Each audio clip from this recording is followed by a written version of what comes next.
حضرت محمد صلی اللہ علیہ وسلم نے فرمایا 5 لوگوں کو نیند نہیں آتی۔ وہ 5 لوگ کون سے ہیں جاننے کے لیے ویڈیو کو مکمل ضرور دیکھیے گا۔ ناظرین آئیے جانتے ہیں ایسے 5 لوگوں کے بارے میں جنہیں نیند نہیں آتی۔ ایک، جو کسی کے قتل کا ارادہ کرتا ہو۔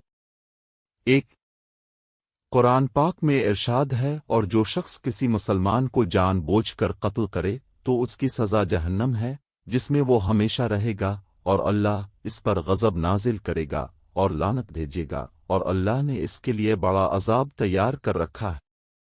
سورۃ النساء آیت نمبر 93۔ ترجمہ: اسی وجہ سے ہم نے بنی اسرائیل کو یہ پیغام لکھ دیا تھا کہ جو کوئی کسی کو قتل کرے، جبکہ یہ قتل نہ کسی اور جان کا بدلہ لینے کے لیے ہو اور نہ کسی کے زمین میں فساد پھیلانے کی وجہ سے ہو، تو یہ ایسا ہے جیسے اس نے تمام انسانوں کو قتل کر دیا، اور جو شخص کسی کی جان بچا لے تو یہ ایسا ہے جیسے اس نے تمام انسانوں کی جان بچا لی۔ سورۃ المائدہ آیت نمبر 32۔ مطلب یہ ہے کہ ایک شخص کے خلاف قتل کا یہ جرم پوری انسانیت کے خلاف جرم ہے، کیونکہ کوئی شخص قتل ناحق کا ارتکاب اسی وقت کرتا ہے جب اس کے دل سے انسان کی حرمت کا احساس مٹ جائے۔ ایسی صورت میں اگر اس کے مفاد سرشت کا تقاضا ہوگا تو وہ کسی اور کو بھی قتل کرنے سے دریغ نہیں کرے گا، اور اس طرح پوری انسانیت اس کی مجرمانہ ذہنیت کی زد میں رہے گی۔ نیز جب اس ذہنیت کا چلن عام ہو جائے تو تمام انسان غیر محفوظ ہو جاتے ہیں، لہذا قتل ناحق کا ارتکاب چاہے کسی کے خلاف کیا گیا ہو، تمام انسانوں کو یہ سمجھنا چاہیے کہ یہ جرم ہم سب کے خلاف کیا گیا ہے۔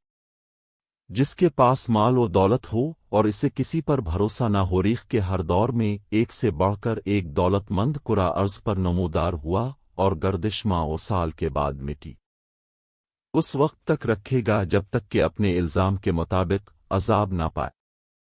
وہ جس کی ذمہ داری زیادہ ہو لیکن اس کے پاس دینے کے لیے کچھ نہ ہو، کائنات کی تلخ ترین اور صفاق حقیقت بھوک ہے۔ بھوک بڑی بدذات ہے۔ انسان، چرند پرند اور زیرو مخلوق اپنی بھوک کے سامنے بے بس ہو جاتے ہیں۔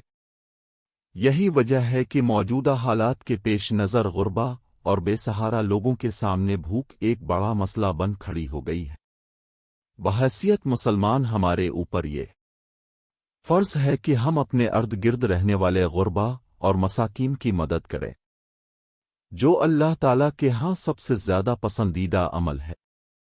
ایک حدیث میں آپ صلی اللہ علیہ وسلم نے فرمایا، یہ افضل عمل ہے کہ تم اپنے مومن بھائی کو خوشی پہنچاؤ، اس کا قرض ادا کر دیا، اسے کھانا کھلاؤ، صاحب استطاعت پر الزام عمل کیا تو اللہ تعالیٰ بہم کے پل پر اسے روک لے گا، یہاں تک کہ اپنے کہنے کے مطابق عذاب پالے۔ حدیث: جو کسی مسلمان پر ایسی چیز کا الزام لگائے جس کے بارے میں وہ خود بھی جانتا نہ ہو تو اللہ تعالیٰ اسے جہنمیوں کے خون اور پیپ جمع ہونے کے مقام میں اس وقت تک رکھے گا جب تک کہ اپنے الزام کے مطابق عذاب نہ پائے۔ وہ جس کی ذمہ داری زیادہ ہو لیکن اس کے پاس دینے کے لیے کچھ نہ ہو۔ کائنات کی تلخ ترین اور صفاق حقیقت بھوک ہے۔ بھوک بڑی بدذات ہے۔ انسان، چرند پرند اور زیرو مخلوق اپنی بھوک کے سامنے بے بس ہو جاتے ہیں۔